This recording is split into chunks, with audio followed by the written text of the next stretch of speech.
41장 찬송 부르시겠습니다.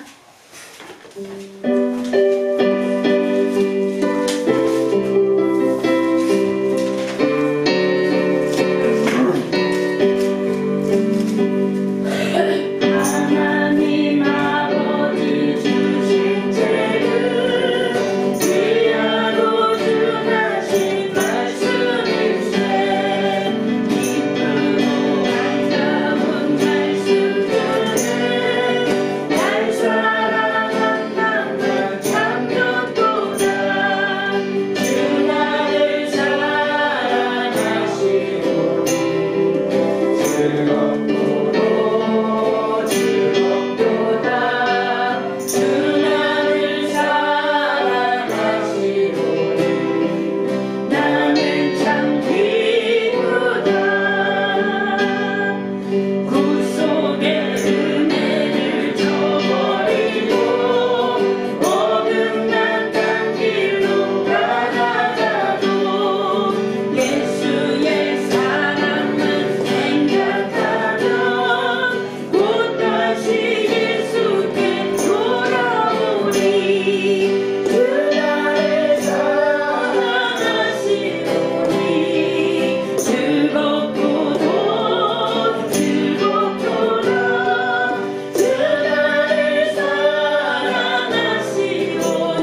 46장입니다.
하나님 넓고 그늘은 좁은 바다보다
457장입니다.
지금 날씨가 쌀쌀한데 그래도 모두 건강하신 모습이어서 감사합니다. 네. 이제 명절이 다가오니까 그냥 다들 여기저기 인사도 해야 되고 또 돌아봐야 되고 많이 바쁘신데 그래도 그런 와중에도 날마다 하나님 앞에 기도하는 것과 말씀을 상고하는 것을 놓치면 안 되겠습니다. 네, 이 시간에 나라 민족을 위해서 기도해 주실 때 온 나라가 하나님 보시기에 합당하고 또 복을 받을 만한 그런 나라 될 수 있도록 우리 대한민국의 지도자들, 위정자들을 하나님 붙잡아 주시고 우리 믿음의 사람들이, 하나님의 백성들이 깨어서 기도하고, 지금 이런 위기 속에 정말 이것이 큰 위기다라고 느끼지 못하면 이 문제가 있는 거죠. 그죠? 예, 아마 대부분의 모든 성도들이 다 이것을 느끼고 있을 텐데, 이러할 때 이게 그냥 그냥 그거는 내 문제가 아니고 정치인들이 알아서 할 문제지, 이렇게 생각하면 곤란한 거죠. 이것이 나의 문제고 우리 자손들의 미래가 걸린 문제이니까 우리가 나라 민족을 위해서 기도해야 되겠고요. 또 우리 부모님들의 건강을 위해서 기도해 주시고, 그리고 명절에 하나님 앞에 범죄하지 않기 위해서 우리 미리 기도합시다. 네, 또 믿음이 연약한 우리 가족들 중에는 명절에 또 친지들 오고 그러면 또 이렇게 한 잔도 또 하시고, 그러다 보면 또 실수할 수도 있고, 또 우상 앞에 절하지 않도록 또 가족들을 위해서 영적으로 무장하는 시간 되게 해주세요. 기도해 주시고요. 오늘 예배를 위해서 다 같이 통성으로 기도하시겠습니다. 전능하신 우리 하나님, 아버지, 오늘도 아버지 저희들을 하나님의 자녀로 불러주시며 이렇게 하나님의 전에 모여 나와 예배드리고 이렇게 찬양을 드리고 우리의 아버지 간절한 소망을 주 앞에 기도할 수 있게 해주시니 감사합니다. 하나님, 우리 하나하나는 연약하지만 아버지 하나님의 모신 우리 성도들, 아버지 정말 사람이 보기엔 연약할지라도 하나님 보시기에 강한 군대가 되어질 줄 믿습니다.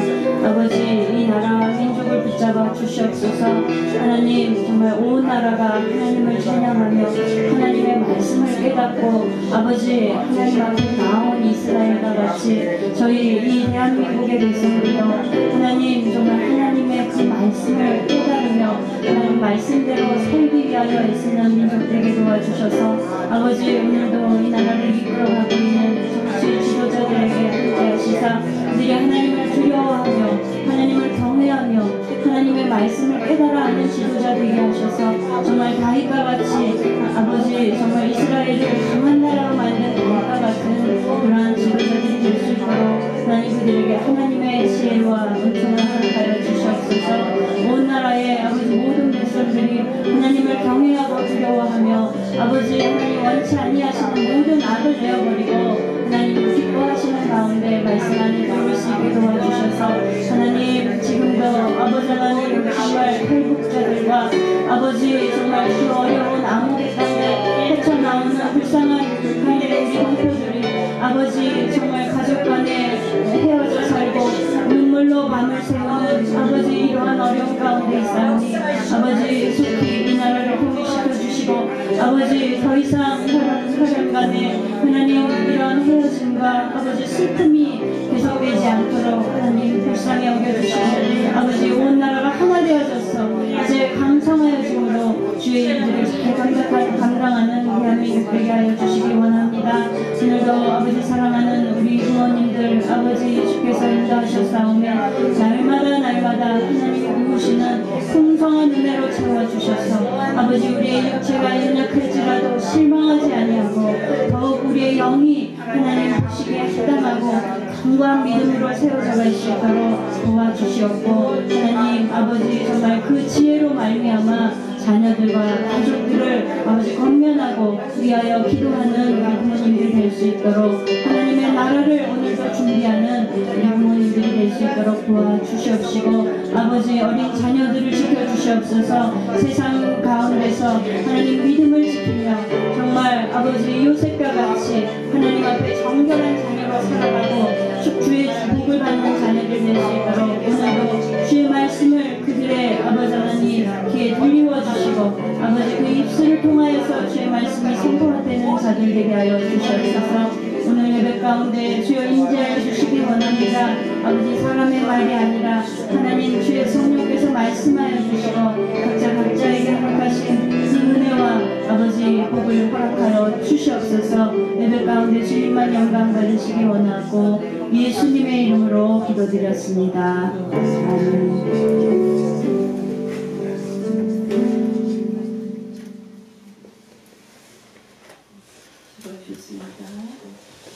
아멘. 어디요? 롯데상 13장. 네, 13장. 할렐루야. 그래도 그런 책임을 맡으니까 긴장이 되고 정신이 나죠? 그죠? 반응이 없어 왜? 자, 예, 역대상 13장 1절부터 14절까지니까 13장 전체를 읽는 거네요. 다 같이 읽겠습니다. 다윗이 천부장과 백부장 곧 모든 장수로 더불어 의논하고 이스라엘 온 주님에게 만나여 성령이고 또 우리의 하나님 여호와께로 우리가 이스라엘 온 땅에 남아 있는 우리 이웃과 또 저희와 함께 있는 성도에서 내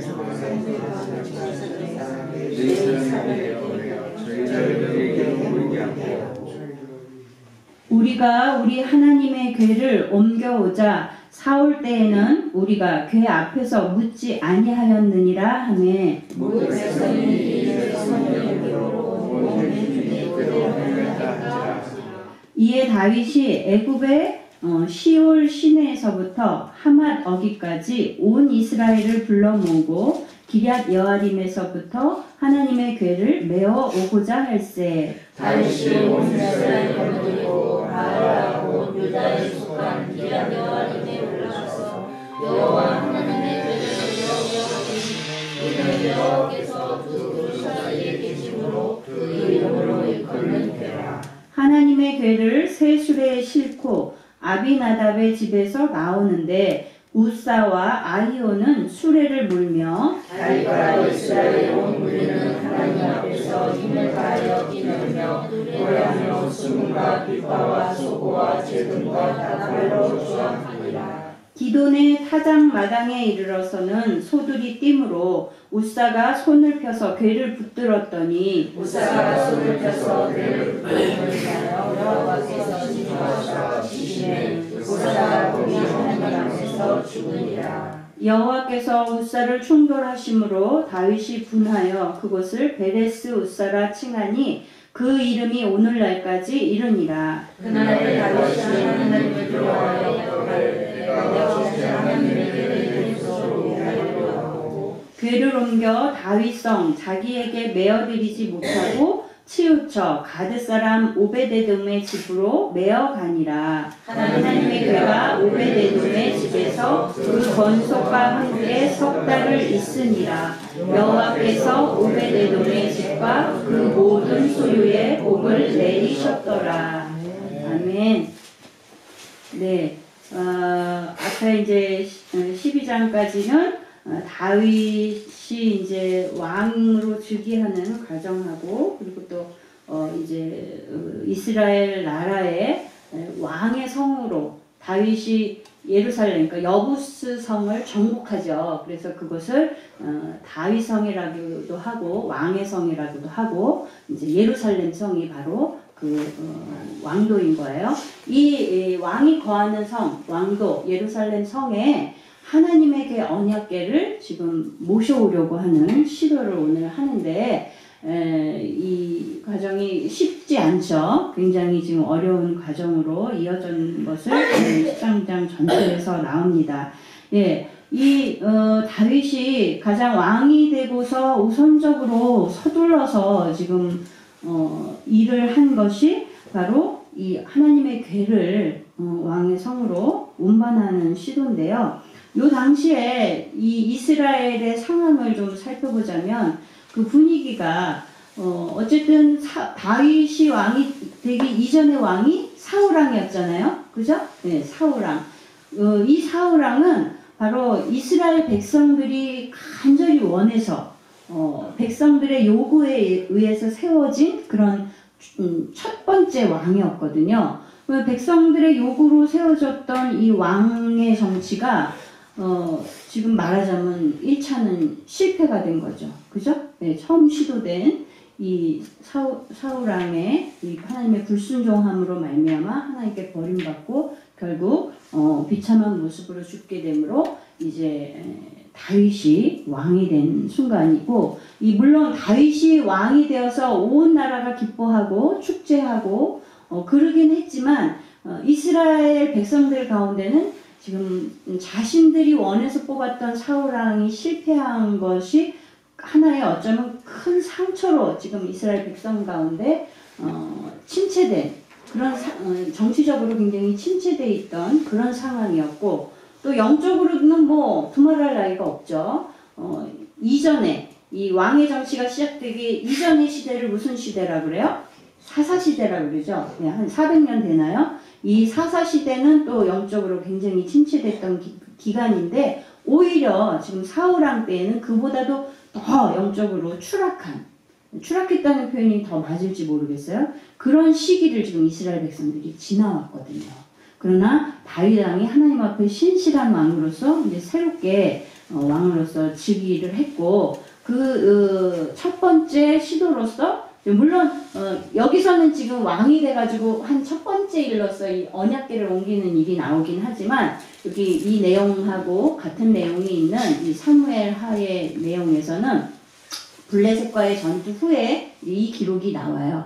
그러니까 그게 이제 거의 이렇게 겹쳐져서 이루어졌던 것 같아요. 네, 어찌됐든 다윗 왕이 국내의 일을 손봄에 있어서 가장 먼저 한 것이 지금 여호와의 궤를 옮기는 일, 말하자면 이 종교적인 문제, 영적인 문제를 지금 먼저 시도했다는 것은 그만큼 무엇보다도 지금 처한 모든 환경이 얼마나 뒤죽박죽 돼 있겠어요. 정치적으로 또 종교적으로 이스라엘 백성들이 혼란의 시기를 지금 오래도록 겪고 왔는데, 이 시기에 지금 무엇보다도 이 문제를 해결할 수 있는 가장 큰 방법은 영적인 침체를 벗어나는 것이다. 이렇게 파악을 한 것 같아요. 그래서 아주 오늘 13장 처음에 보면 다윗이 모든 지도자들을 다 불러 모으죠. 그래서 장수들을 모으고 그렇게 해가지고 그 사람들에게 의견을 물어요. 그리고 의견을 말하자면 하나로 종합을 하는 거죠. 뭐에 관한 거? 하나님의 궤를 다시금 이스라엘 가운데로 가져오는, 그리고 왕의 성으로 가져오는 것에 대해서 지금 다윗이 이렇게 시도하고 있어요.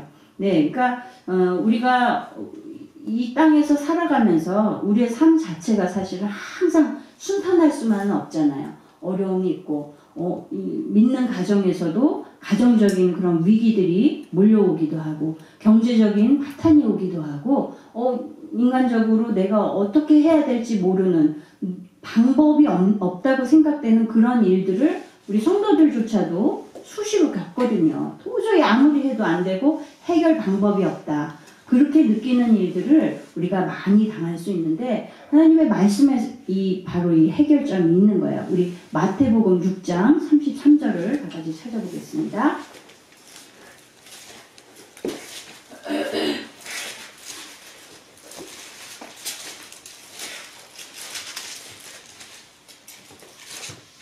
우리가 많이 보았던 말씀이죠. 자, 다 같이 읽겠습니다. 시작. 너희는 먼저 그의 나라와 그의 의를 구하라. 그리하면 이 모든 것을 너희에게 더하시리라. 아멘. 먼저 무엇을 구하라고요?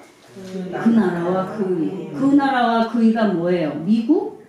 미국의 의를 찾는 거야? 아우, 세상에서 제일 강한 나라 미국의 뜻이 무엇인가? 미국의 그 잘 사는 비결이 무엇인가? 그걸 찾는 거예요? 그런 거 아니죠. 그의 나라가 뭐예요? 하나님의 나라. 그죠? 그러니까 무엇보다도 지금 나의 이 갈급한 상황, 이 애처로운 상황을 벗어날 수 있는 방법으로서 하나님을 먼저 구하라, 이 얘기예요. 하나님의 뜻과 하나님의 나라를 먼저 구하는 것이 여러분들의 모든 문제의 해결점이 된다는 것을 지금 성경이 말씀해주고 있습니다.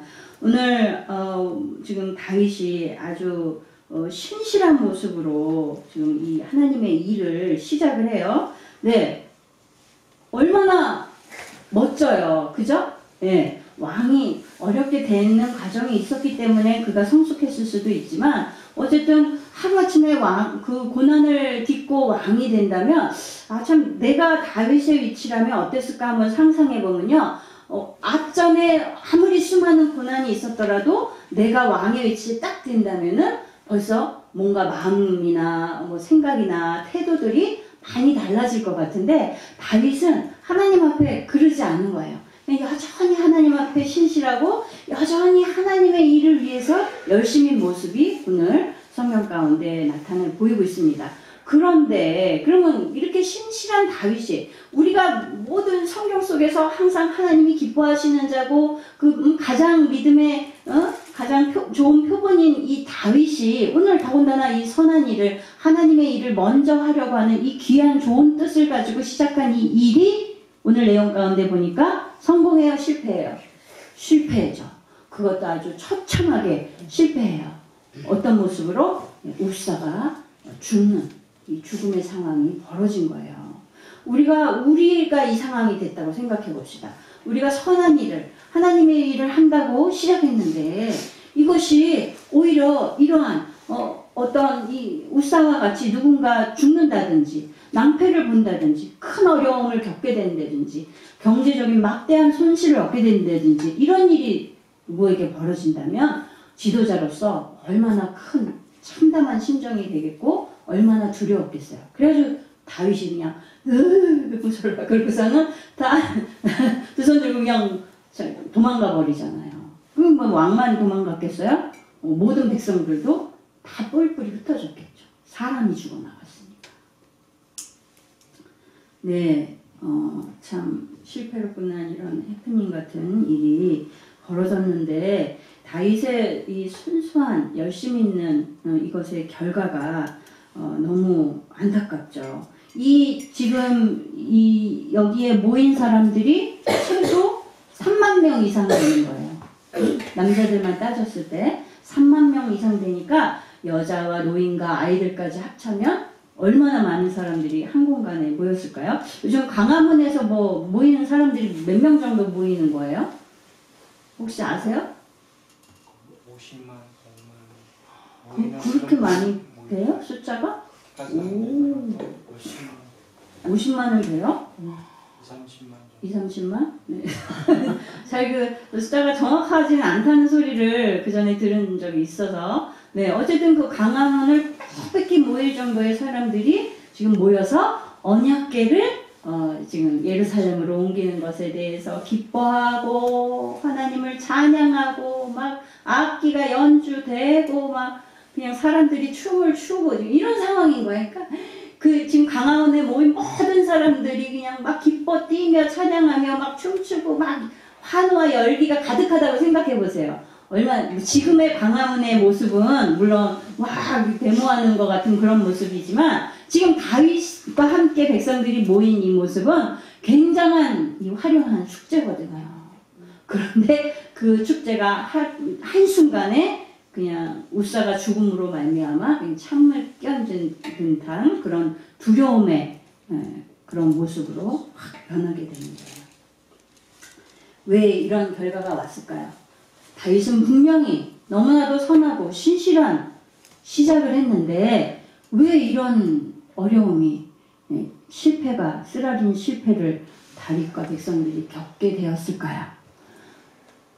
뜨겁고 열정 있는 그러한 열심이 있었지만 그 열심의 방법이 잘못됐던 거예요. 하나님의 말씀에 근거하지 못하고 그러니까 하나님의 말씀에 무지했기 때문이죠. 말씀에 무지했기 때문에 하나님의 방법대로 하지 않은 것이 실패의 원인인 거예요. 그래서 지금 하나님께서는 다윗을 이런 우사의 죽음이라는 이런 큰 낭패를 통해서 연단하시는 하나님의 사랑의 섭리라고 봐야 됩니다. 이 하나님이 어떤 연단하시고 재앙을 주시는 것 때로는 심판이라고 느껴질 정도의 그런 고통이 올 때에 우리가 불평하거나 하나님을 원망하지 말아야 되겠죠. 다윗도 왜 이런 어려움을 겪었느냐? 다윗이 하나님 말씀에 무지했고 하나님의 방법대로 하지 않았기 때문에 이런 어려움이 온 거예요. 그러니까 우리가 이런 연단을 겪게 됐다. 나에게 내가 원치 않는 불행한 일이 내게 왔다. 어려움이 왔다. 그러면 어떻게 해야 돼요? 네, 물론 누구예요? 의인이면서도 마귀가 시험했던 욕과 같은 그런 경우도 있어요. 네. 그러나 그를 통해서 하나님의 영광을 받으시잖아요. 네, 그런 경우도 있어요. 그러나 그렇지 않고 나에게 연단이 왔다면 먼저 뭘 해야 되느냐? 나 자신을 돌아봐야 되죠. 내가 하나님의 뜻 가운데서 이런 선한 일들이 일어났는가? 아니면 내 열심만 가지고 내 열정만 가지고 하나님의 뜻에 근거하지 못했는가 하는 것을 돌아보는 그런 시간이 돼야 돼요.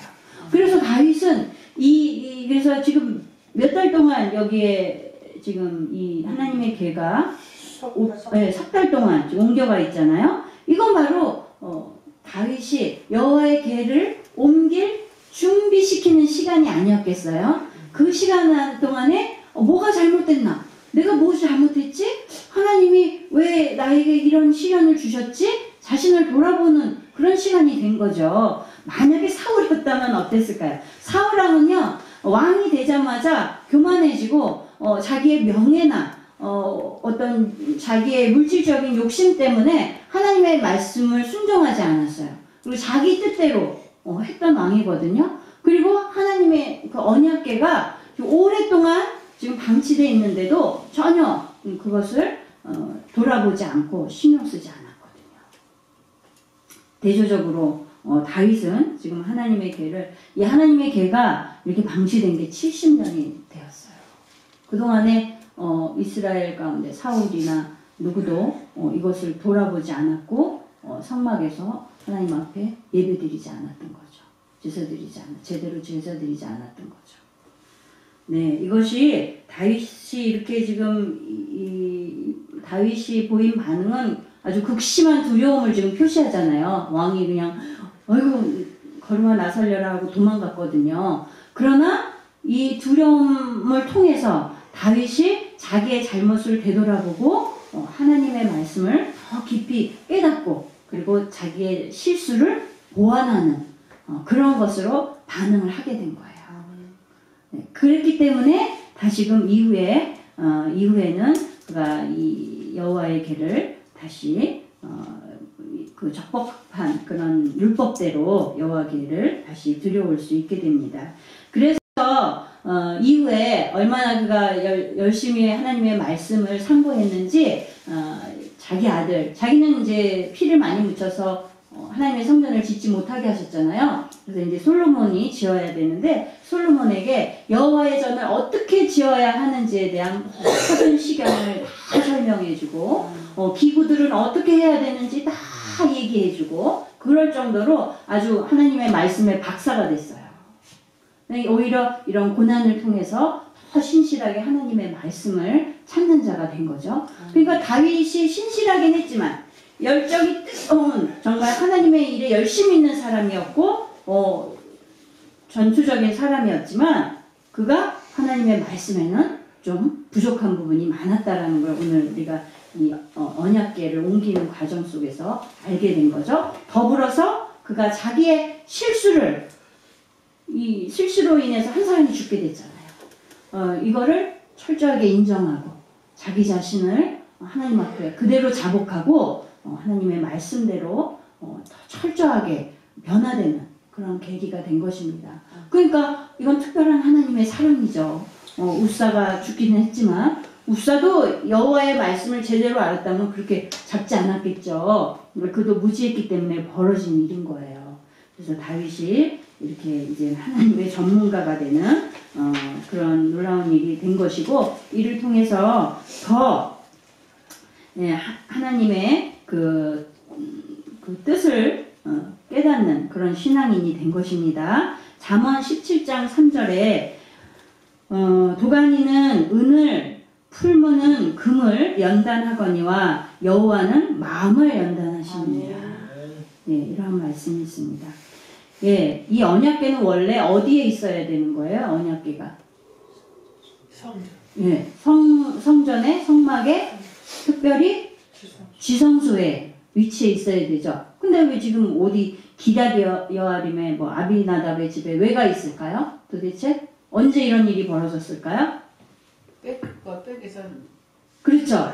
예, 블레셋과의 전투. 그러니까 누구예요?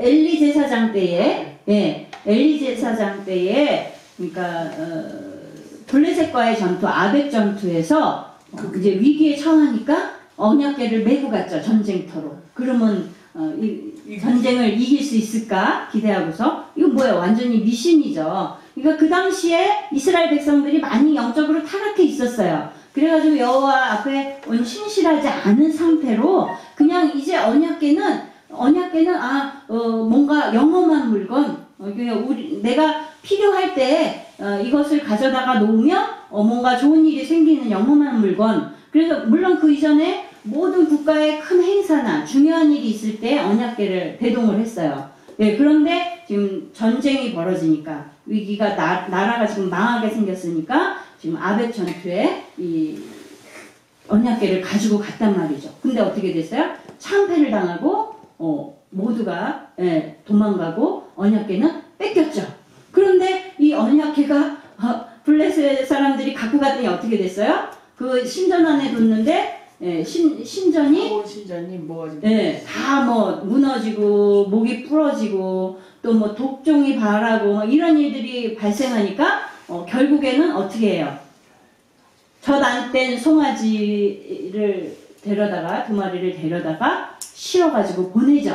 그래가지고 이게 베세메스로 가는 소 뭐 그러잖아요. 그 베세메스로 갔다가 또 베세메스에 있던 사람들이 언약궤를 보고 오 신기하다, 이게 그렇게 영험한 거야? 그러면서 들여다보고 막 만지고 이러다가 또 막 수만 명이 죽었다 그래요.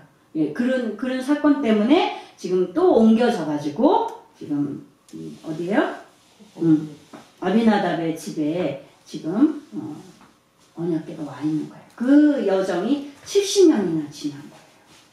70년이면 굉장히 긴 시간이잖아요. 근데 아무도 하나님의 언약궤를 지성소로 옮기려고 시도하지 않았다는 것은 그만큼 이스라엘이 영적으로 심체됐다는 거예요. 하나님의 뜻을 찾기 위해서 하나님을 찾지도 않고 하나님의 뜻을 묻지도 않는 그런 시대를 이스라엘이 살아가고 있었다는 거죠.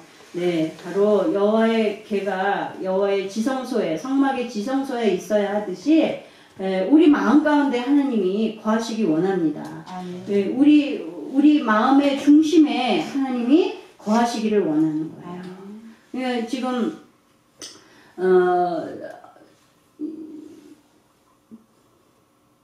다윗이 예루살렘 성으로 이 언약궤를 옮긴다는 것은 이 하나님의 임재를 상징하는 이 언약궤를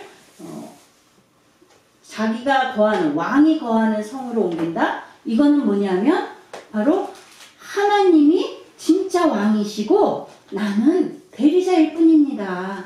이런 마음인 거예요. 그래서 왕의 성으로 옮기려고 하는 거예요. 이 영험한 물건을 가져오자 이런 차원이 아니고 나는 대리자이고 진정한 이 이스라엘의 왕은 하나님이십니다. 그래서 하나님이 거하시는 자리가 되기 원합니다. 해서 예루살렘으로 지금 언약궤를 옮기는 거죠. 사실 이때의 성막은 예루살렘에 있지 않았어요.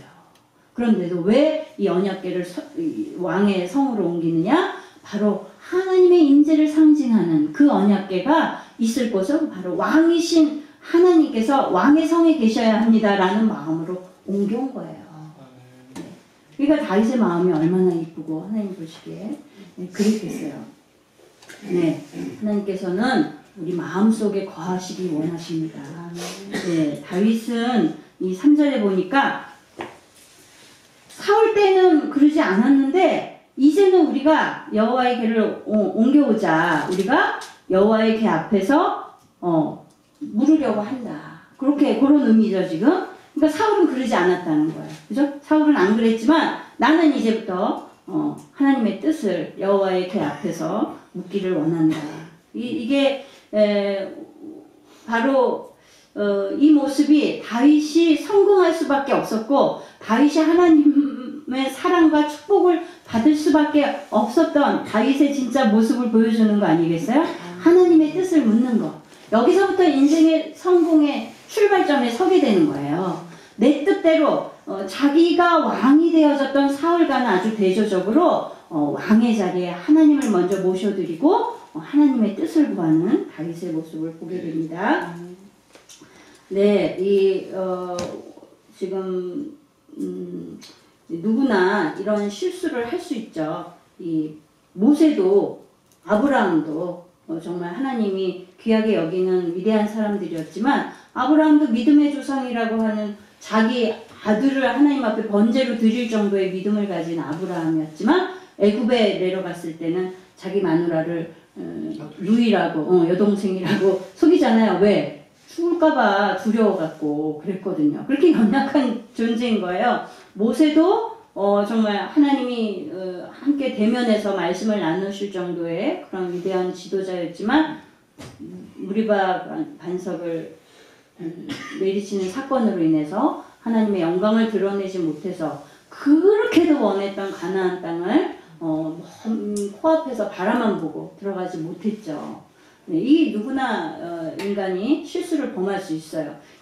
가장 위대한 왕이라고 하는 다윗도 오늘 이런 실수를 범한 것입니다. 그렇기 때문에 우리는 너나 할 것 없이 누구 할 것 없이 하나님의 종이든 대통령이든 아니면 집사든 권사든 어떤 모습으로 있든지 간에 우리는 하나님 앞에 또 그리스도 우리의 죄를 그 십자가의 보혈로 사해 주신 예수 그리스도 앞에 우리가 무릎을 꿇어야 돼요. 그러니까 뭐예요? 그리스도 앞에 겸손히 낮아져야 된다는 거죠. 그리고 그의 뜻에 순종하는 삶을 살 수밖에 없습니다. 네, 이제 오베데돔의 집으로 이것이 옮겨졌어요. 다윗이 그냥 기겁을 하고 글로 옮겨버렸어요. 그랬더니 어떤 일이 벌어졌냐면 다윗이 석 달 동안 열심히 이제 어떻게 왜 이런 문제가 생겼는지 점검하고 기도하고 또 말씀을 연구했겠죠. 그러는 동안에 소식을 들으니까 무슨 일 없어? 이랬겠죠. 오베데돔 아직 안 죽었어? 이랬을 수도 있어요. 저기 계속 이렇게 사람이 죽어나가면 곤란한데 이런 생각을 했을 수도 있고 그런데 소식을 들으니까 하나님의 복이 그 집에 임해서 아주 큰 복을 하나님이 주셨다는 거예요. 그러니까 다윗이 한숨 내쉬게 되는 거죠. 네, 그러면 아니 지금 다윗은 신앙적인 열심으로 여호와를 사모하는 열심으로 내가 왕이 아니고 하나님이 왕이십니다 하는 그런 열심으로 지금 여호와의 궤를 옮겨오려고 했는데 비참하게 실패로 끝나서 자기 집으로 주랭랑을 치는 도망가는 그런 모습이 됐고요. 자, 오베데돔을 보세요. 오베데돔은 아무것도 안 했어요. 아무것도 안 했어요. 아무것도 안 했는데 지금 여호와의 궤가 자기 집으로 왔고 그걸 모셔드렸고 하나님의 복을 받는 자가 됐어요. 뭐예요? 열심으로 한 다윗은 지금 주랭랑을 치는 신세가 됐고 아무것도 안 한 오베데돔은 큰 하나님의 복을 받는 자가 됐고 이거 너무 불공평하잖아요. 그죠? 그런 생각 안 드세요? 그 진짜 이거 우연이고 불공평한 일이었는가 생각해 봐야 되겠죠? 이 오베데돔의 집은요. 오베데돔은 말하자면 이 여호와의 말씀에 의하면 율법에 의하면 여호와의 이 언약궤는 어떻게 옮겨져야 되냐면 레위인 중에 그죠? 레위인은 구별된 사람들이죠. 하나님의 성전의 일을 맡은 사람들이죠. 그 중에 고핫 자손에 의해서만 어깨에 메고 대를 해가지고 하겠죠. 직접 드는 것도 아니고 이렇게 막대기를 해가지고 앞뒤로 해서 좌우로 해서 고핫 자손들만이 이것을 들도록 되어 있어요. 그렇게 해서 이동하도록 되어 있는 거예요. 그런데 그러지 않았던 거죠. 지금 새 수레에다가 실어가지고 다윗이 가다가 소들이 뛰니까는 뭐 개가 짖었든지 뭔 일이 일어났던 거죠. 지금 그런 실수를 범했었는데 이 오베데돔이 바로 고핫 자손이에요. 고핫 자손의 레위인이에요.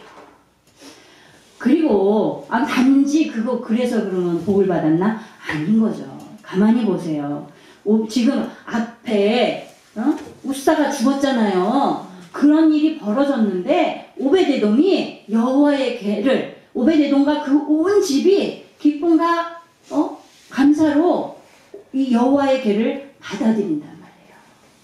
어쩌면 기쁘지 않았을 수도 있어요. 몹시 두려웠을 수도 있어요. 네? 두렵고 떨림에도 그것을 받아들였다는 건 뭐예요? 순종했다는 거잖아요. 그거는 이미 이들이 이 고핫 자손인 오베데돔과 그 집안 식구들이 하나님 앞에 순종하는 믿음으로 준비된 자들이었다는 것을 보여주는 거예요. 그러니까 우연히 어쩌다가 마주친 행운이 아닌 거예요. 이미 하나님의 복이 임할 만한 믿음과 순종이 그들 가운데 있었던 거죠. 그러니까 이미 여호와의 복이 그 집안에 임해 있었던 거고 이 여호와의 궤가 그 집안에 들어옴으로 말미암아 아주 가시적으로 보이는 눈에 보이는 축복의 결과들이 크게 나타난 것 뿐인 거예요. 이미 그들은 여호와의 복을 받은 자들이었던 거예요. 그러니까 여기에서 오늘 나오는 사람 가운데 안타까운 사람은 우사 하나죠. 그죠? 다윗도 안타까운 상황이 됐긴 했지만 그것이 화가 변하여 그에게 복이 되고 그가 더 하나님의 일에 충성된 자가 될 수 있는 계기가 된 거예요. 하나님의 일을 하되 열심만 가지고 하는 것이 아니라 하나님의 말씀을 알고 깨닫고 행하는 자로 새로워지는 계기로 하나님이 삼으셔서 다윗과 그 후손들의 다윗이 그 후손들의 가장 모범되고 정말 표본이 될 수 있는 그런 자랑스러운 아버지가 자랑스러운 왕으로서 하나님이 세워주시는 그런 계기가 된 거죠. 그러니까 이 화가 왔을 때, 위기가 왔을 때, 어려움이 왔을 때 어떻게 대처하느냐에 따라서 확 달라질 수 있는 거예요. 그죠? 그러니까 우리는 우리 입술에 불평이 있어서는 안 돼요. 원망이 있어서도 안 돼요. 오직 뭐만 해야 돼요? 감사만 해야 돼요. 그리고 자신의 잘못을 되돌아보고 회개하는 것만이 우리가 할 일입니다. 그러면 다윗이 이후에 받는 모든 복과 또 오베데돔의 집이 받은 이러한 큰 복이 우리 가정과 우리 교회 안에도 있을 줄 믿습니다. 지금 이 굉장한 이 화려한 축제가 벌어진 이 상황이 한순간에 그냥 아주 그냥 차가운 얼음장 같은 상황이 되잖아요. 네, 우리가 것만 하려 해서는 안 돼요. 우리가 여호와의 전을 건축하기를 간절히 소망하잖아요. 그런데 하나님의 저는 이런 마음이 있어요. 기도할 때 이렇게 기도해요. 하나님, 이 우상 숭배가 가득한 이 땅에, 이 내유동에 불신자들이 가득하고 우상 숭배자들이 가득한 이곳에서 여호와의 전이 성전이 무너졌잖아요. 하나님, 저들이 손가락질을 하면서 하나님이 없다고 말할까 두렵습니다. 하나님, 나타내 보이세요. 하나님의 살아계심을 증거해 주세요. 저는 그런 마음인 거예요. 그리고 여호와의 전이 무너졌다라는 이것이 굉장히 비참한 거죠. 그래서 반드시 다시금 더 견고하고 아름다운 성전이 세워져야 된다. 이것이 저의 간절한 소망인데, 그러면 겉은 세워지고 속은 아무렇게나 돼도 괜찮은가? 이것에 대해서 우리가 고민해야 된다는 거죠. 이 화려한 축제와 같은 수만 명이 모여서 이 기뻐하고 연주하고 찬양했던 이 순간이 하나님이 기뻐하시지 않았다는 거잖아요. 그 속에 하나님의 말씀이 없었고 하나님 말씀에 대한 순종이 없었다는 거잖아요. 그것 때문에 이런 재앙이 온 거예요. 그렇다면 우리도 우리 자신을 돌아봐야 되잖아요. 그죠? 물론 큰 교회가 다 속이 텅 빈 것만은 아니에요.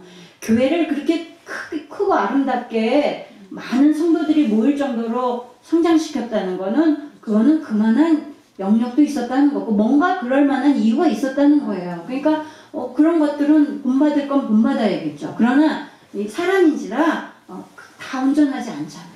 정말 그 속에 있는 성도들이 다 여호와 앞에 순종하는 믿음인가 돌아봐야 되죠. 그러면 작은 교회면 우리같이 조그만 교회면 연약한 교회면 다 온전합니까? 아니죠. 우리도 다 부족하죠. 말씀에 온전히 서 있지 못하죠. 불순종할 때 많죠. 하나님 원망하는 때가 많죠. 이거 우리 모습을 돌아봐야 돼요. 난 볼 필요가 없어요. 화려한 모습 볼 필요가 없어요. 외양이 초라하다고 부끄러워할 것도 없어요. 하나님은 어디를 보셔요? 우리 내면 중심을 보시는 분이 하나님인 거예요.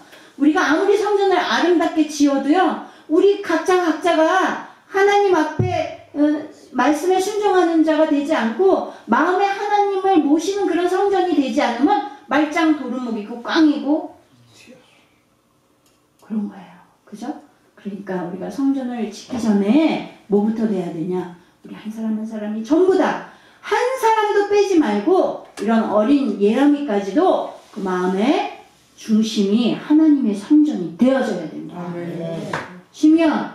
시므온의 마음의 중심에 누가 계셔야 돼요?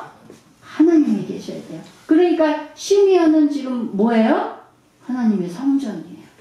아멘? 네, 하나님의 성전이기에 우리가 항상 정결하게 우리를 거룩하게 구별하려고 애쓰고 하나님의 말씀대로 살려고 애쓰는 거예요.